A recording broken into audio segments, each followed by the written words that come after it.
Asa jeshi la malaika wa mbinguni na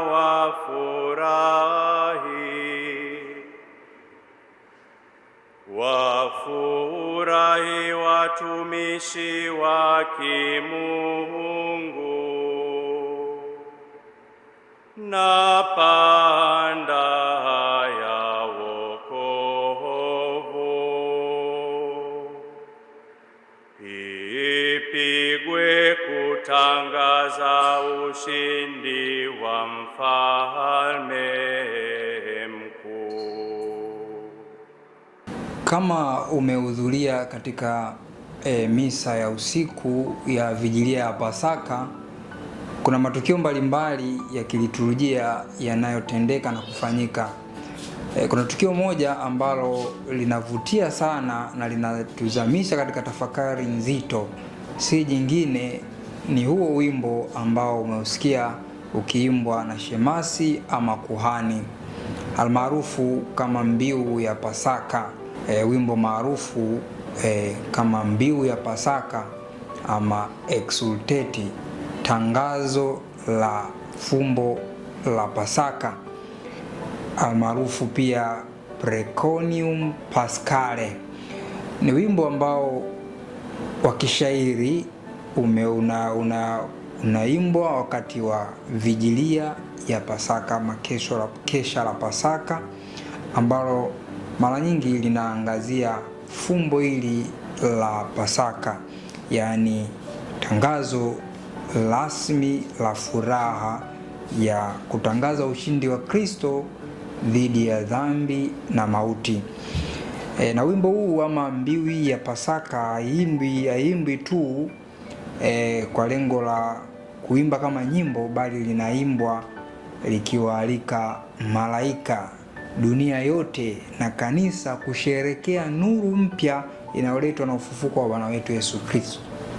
Na historia ya mbiu ya Pasaka, huu wimbo ama mbiu ya Pasaka hii inarudi nyuma mpaka karne ya 4 mpaka karne ya 5, na maandishi yake hayo yaliweza kuendelea kukua polepole katika karne mbalimbali mpaka ilivyofikia katika wimbo ambalo tunalisikia ama katika mashairi ambayo tunayasikia katika wimbo huu wa mbiu ya Pasaka leo kutoka katika misale ya Kirumi.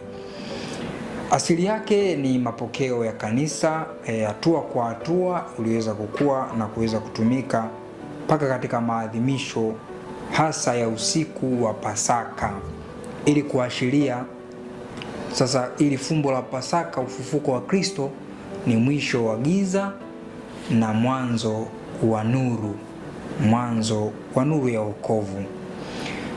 Kuhusiana na mwandishi ama nani ambaye alitunga, kwa uhakika hatufahamu ni nani aliweza kutunga na kuyaweka maandishi hayo moja kwa moja. Lakini wapo watu waliokuwa na mawazo tofauti walisema kwamba pengine Mtakatifu Ambrosi wa Milano kutoka karne ya 4, kutokana na ujumbe wa mafundisho yake juu ya yale mafundisho yake, kwamba kuna maneno mbalimbali yanayopatikana katika mafundisho yake yanaakisi yale maneno ya kwenye mbiu.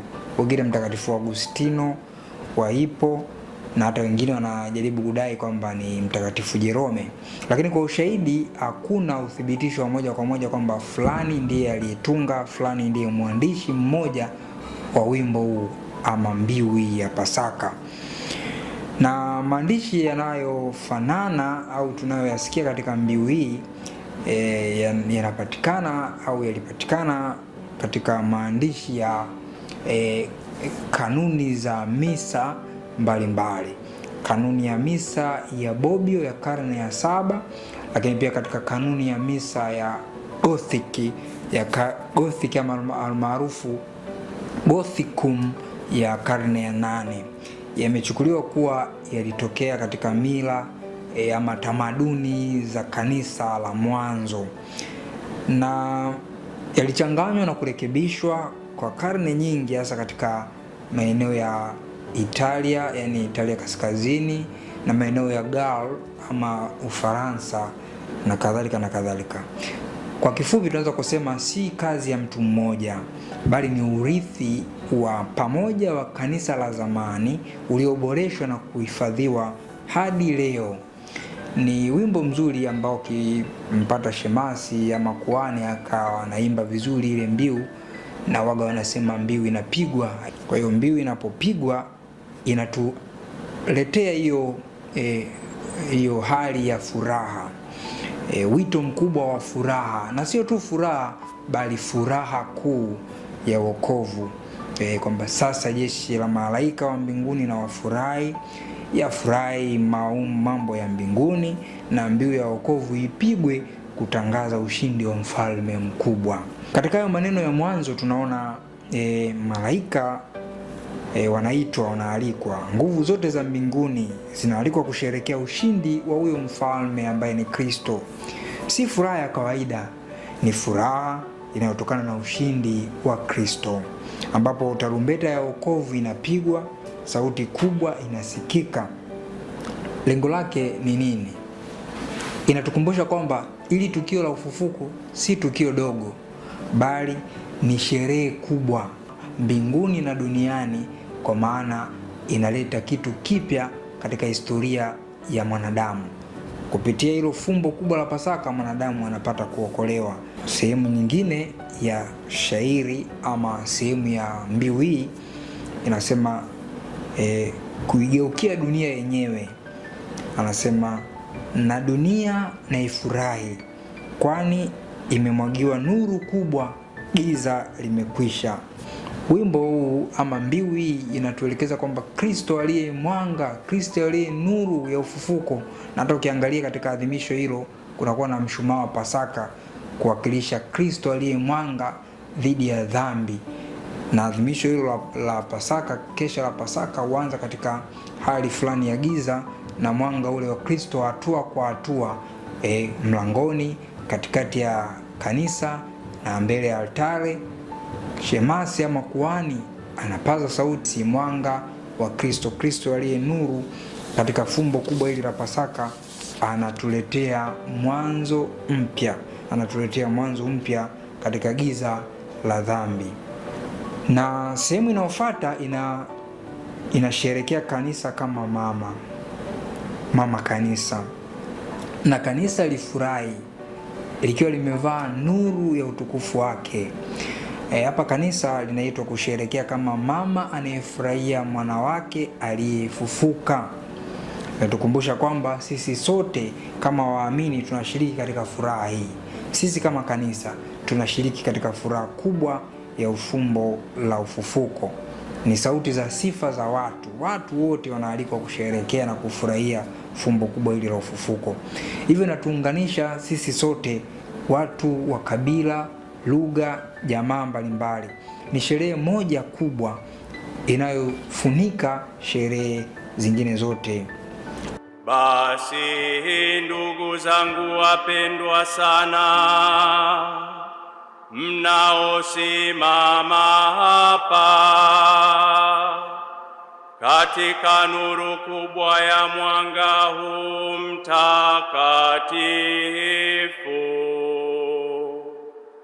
tafadhali muombe pamoja nami huruma ya Mungu Mwenyezi. Lakini pia mbiu inaendelea kutuambia kuna huruma ya Mungu katika maisha yetu. Anasema, kwa hivyo wapendwa, mimi nisimame katika nuru hii takatifu na kuomba pamoja nanyi. Msimame pamoja nami kuomba huruma ya Mungu Mwenyezi. Anayesimama shemasi, anaweza akawa shemasi ama kuhani, anajiona kuwa hastahili kusimama mbele ya Mwenyezi Mungu, lakini anataka kuimba sifa kamili za mshumaa huo. Mshumaa huo ni nani? Kristo. Mwanga wake unatumulika na kutuangaza. Na hivyo maneno hayo yanaonyesha unyenyekevu, yanaonyesha kutegemea neema ya Mungu, na yanaonyesha hiyo hali ya kupata wokovu kupitia sala chini ya chini ya hiyo huruma ya Mungu ambayo tunaipata kupitia ile fumbo kubwa la Pasaka. Ukiangalia kwa makini, ile fumbo la Pasaka ni huruma tu ya Mungu kwa mwanadamu ambaye alipotea tangu mwanzo, anamrudisha na kumkomboa kwa fumbo kubwa la ufufuko. Sehemu yenye nguvu zaidi ni yale maneno usiku huu. Nasema Overe Beata Nox, inasimulia Pasaka ya Agano la Kale, wokovu wa Israeli kutoka katika nchi ya Misri, nguzo ya moto na damu ya mwana kondoo, kuifunga moja kwa moja na kifo na ufufuko wa Kristo. Tukio lile la Pasaka ya kwanza lilitokea usiku. Walianza safari kutoka katika nchi ya Misri usiku, na usiku ule walikumbuka kila mara katika Pasaka kusherekea ushindi wa wokovu wao kutoka katika utumwa wa dhambi. Agano Jipya tunasherekea kutoka katika utumwa wa dhambi na mauti. Wao kama Agano la Kale, wana wa Israeli walisherekea usiku ule kutoka katika utumwa wa Farao, utumwa wa kibinadamu, kunyonywa kama wakoloni, kama wanatawaliwa. Lakini Kristo Agano Jipya anatuletea ushindi dhidi ya utumwa wa dhambi na mauti. Kwa hiyo si usiku wa kawaida, ni usiku mkubwa, usiku unaotuletea utimilifu wa kile ambacho Kristo anakishinda dhidi ya dhambi. Usiku giza linatawala, usiku dhambi ni maisha ya giza.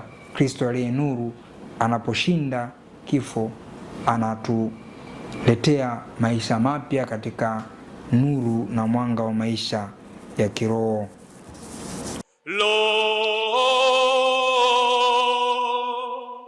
Kosa lenye heri lililostahili kumpata mkombozi mkuu kama huyo. Katika mbiu ya Pasaka kuna maneno mengine yanashangaza. Kosa lenye heri, kosa lenye heri, o felix culpa, o happy fault. Kosa lenye heri ina maana gani? Dhambi ya Adamu inakuwa kosa lenye heri. Kwa sababu ya dhambi ya Adamu, kwa sababu ya dhambi ya mwanzo ya wazazi wetu wa kwanza, tunapata neema ama heri katika fumbo hili la Pasaka. Pengine kusingekuwa na dhambi ya asili, pengine kusingekuwa na Pasaka, labda kwa sababu ni kosa lenye heri. Kupitia kosa lile tunapata hiyo neema, tunapata hiyo baraka ya Pasaka. Hiyo inaonyesha hekima ya Mungu ya ajabu dhidi ya wokovu wa mwanadamu. Kosa letu kubwa linageuzwa kuwa fursa ya wokovu mkubwa zaidi. Na mwishoni, mbiu hii inaelezea mshumaa wenyewe kama ishara ya Kristo. Nta yake inayotokana na nyuki inaashiria usafi na kazi ya Roho Mtakatifu. Mshumaa ule mweupe, mwanga wa Kristo, ule mshumaa unapoteketea ile nta yake, ni maisha ya Kristo.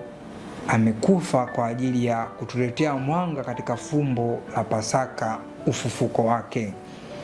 Inatukumbusha kwamba Kristo ameshinda mauti.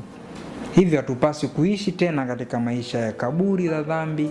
Hatupaswi kuishi katika maisha ya chuki, wivu, hasira, tamaa wala hofu yoyote. Kukata tamaa hakuhitajiki kwa sababu Kristo ameshinda mauti. Ndicho ambacho hii mbiu ilivyokuwa na utajiri mkubwa wa kutupa tafakari nzito ya fumbo hili kubwa la wokovu. Katika wakati wa changamoto, vurugu, matatizo, mmomonyoko wa maadili, mbiu hii inapotangazwa, mbiu hii inapopigwa, giza limekwisha, nuru ya Kristo inatawala. Inatuita tuwe nuru katika familia zetu, inatuita tuwe nuru katika taifa letu, inatuita tuwe nuru katika kanisa letu. Mbiu ya Pasaka inatufundisha maisha ya kipasaka, maisha mapya, maisha kutoka katika maisha ya giza kwenda katika maisha ya nuru. Yale yote ambayo yanatupitisha hata magumu yanaweza kugeuzwa kuwa baraka. Ule mstari kosa lenye heri, kupitia ile dhambi, kupitia matatizo, kupitia magumu, kwa fumbo kubwa la Pasaka tunapata neema kubwa zaidi kuliko hilo kosa lenyewe. Tunasikia mbiu hii ya Pasaka kila mara katika usiku, katika misa ya Vigilia ya Pasaka. Tuishi katika nuru hiyo. Kila siku tuondoke katika giza la dhambi na kuwa mashuhuda wa ufufuko. Wakati mwingine unaposikia mbiu ya Pasaka katika adhimisho la mkesha wa Pasaka, Vigilia ya Pasaka, usisikie tu kama wimbo mtu anaimba. Zamisha tafakari yako katika mbiu hiyo ya Pasaka inapopigwa, kwa maana katika mbiu hiyo ya Pasaka tunapata ufupisho wa fumbo kubwa, ufupisho wa historia ya mwanadamu ya wokovu, ufupisho wa kile ambacho Kristo anakitimiza katika maisha yako, katika maisha yangu na katika maisha ya kanisa kwa ujumla. Uwe na Pasaka njema, uwe na tafakari njema katika fumbo hili la Pasaka. Amani ya Kristo iwe daima nanyi. Mimi ni Padre Benjamin Maganga na hii ni Lux Fidei, mwanga wa imani.